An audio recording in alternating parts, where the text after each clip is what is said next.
Brazilian club ফ্লুমিনেন্সে ফিরে নতুনভাবে career শুরু করলেও শেষটা তেমন সুখকর হলো না মার্সেলোর।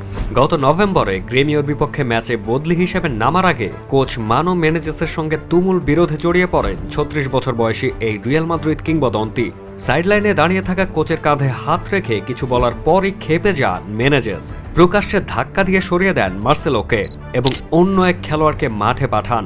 এমন অপমানের পর বেঞ্চে বসে পড়েন মার্সেলো, যা শেষ পর্যন্ত ফ্লুমিনেন্সের সঙ্গে তার চুক্তি বাতিলের কারণ হয়ে দাঁড়ায়। এরপর ৩ মাস ধরে ছিলেন ক্লাবহীন। শেষ পর্যন্ত এক আবেগঘন ভিডিও বার্তায় ফুটবল থেকে অবসরের ঘোষণা দিলেন এই ব্রাজিলিয়ান লেফট ব্যাক।